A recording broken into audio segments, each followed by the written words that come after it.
ఆడలేక మద్దెల ఓడు అన్నట్టుంది కాంగ్రెస్ సర్కారు వైఖరి. మిస్ వరల్డ్ వివాదంతో అబాసు పాలైన ప్రభుత్వ పెద్దలు నవ్వుల పాలు కాకుండా డైవర్షన్ ప్లాన్ సిద్ధం చేసినట్టు తెలుస్తోంది. మిస్ వరల్డ్ స్పాన్సర్షిప్ వివాదంలో ఓ సీనియర్ ఐఏఎస్ను బాధితురాలుగా చేసేందుకు ప్లాన్ చేస్తున్నట్లు సమాచారం. ఇందులో భాగంగా గతంలో ప్రభుత్వాన్ని ఇరుకున పెట్టినందుకు ప్రతీకారంగా ఈ అధికారిని బద్నాం చేసేలా అనుకూల మీడియాలో కథనాలు వండివారుస్తున్నారు.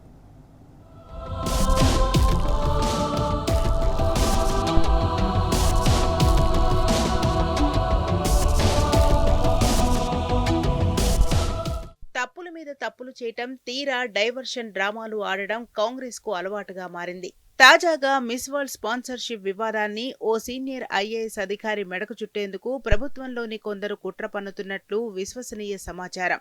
అందాల పోటీలకు నిధులిస్తామని వాణిజ్య సంస్థలు ముందుకొచ్చినా ఆమె నిర్లక్ష్యంతో వెనక్కి వెళ్లిపోయారనే అపవాదును ప్రభుత్వం వ్యూహాత్మకంగా తెరమీదకు తెచ్చినట్టు తెలుస్తోంది. సదరు మహిళా అధికారి ఉదాసీనత కారణంగానే రాష్ట్ర ఖజానా మీద 27 కోట్ల రూపాయల భారం పడిందని ఆరోపణ వేసి అందుకు బాధ్యురాల్ని చేసేందుకు సీఎంఓలో పక్కా స్క్రిప్ట్ తయారు చేస్తున్నట్టు సమాచారం.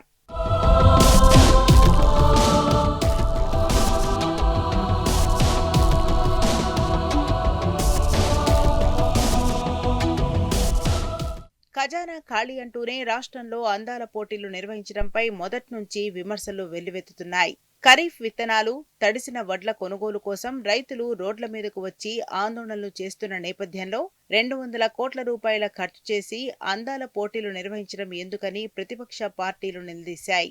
దీంతో మీడియా ముందుకొచ్చిన సాంస్కృతిక శాఖ మంత్రి జూపల్లి కృష్ణారావు అందాల పోటీలకు 54 కోట్ల రూపాయలు ఖర్చవుతుందని చెప్పారు.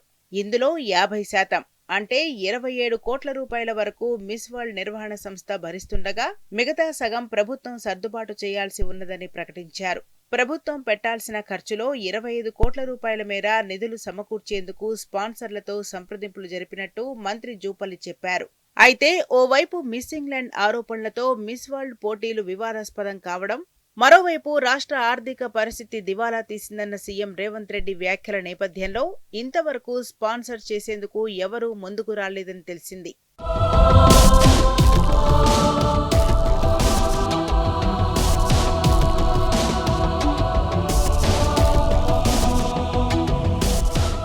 అయితే అధికారంలో ఉన్న ప్రభుత్వం ఒక్క స్పాన్సర్ను సాధించలేకపోయిందన్న విమర్శలు వ్యక్తమయ్యే అవకాశం ఉండడంతో ఓ ఐఏఎస్ అధికారిని బాధ్యురాలిగా చేసేందుకు ప్రభుత్వం ప్రయత్నిస్తున్నట్టు సమాచారం.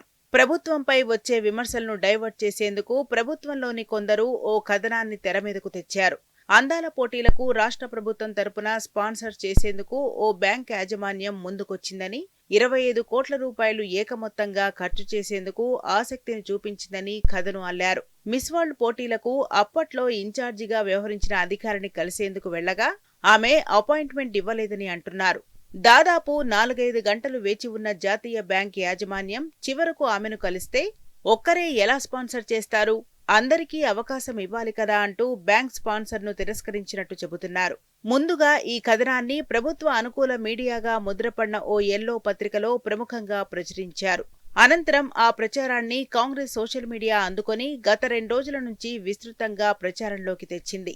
మరో అధికారి కూడా చిన్న స్పాన్సర్ కంపెనీల నుంచి వచ్చే స్పాన్సర్షిప్ నుంచి కమిషన్లు ఆశించినట్టు ప్రచారం జరుగుతున్నది.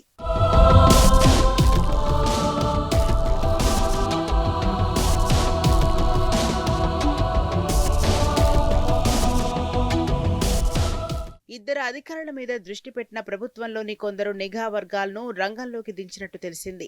మిస్ వరల్డ్ పోటీలకు స్పాన్సర్లు రాకపోవడానికి గల కారణాలను వీళ్లు అన్వేషిస్తున్నట్టు సమాచారం. పోటీల ప్రారంభానికి ముందు కీలకంగా వ్యవహరించిన అధికారి నిర్లక్ష్యంగా వ్యవహరించారని, మరో అధికారి ప్రమేయం కూడా ఇందులో ఉందనేలా వార్తా కథనాలను వండివార్చేందుకు సీఎం ఆఫీసులోనే కసరత్తు జరుగుతున్నదని తెలుస్తున్నది.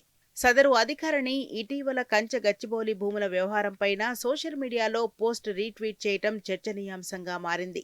ఆ రీట్వీట్తో ప్రభుత్వం ఇరుకున పడిందని, అందుకే ఆ అధికారిని బద్నాం చేయాలని కొందరు పెద్దలు ప్రయత్నిస్తున్నట్టు తెలుస్తున్నది.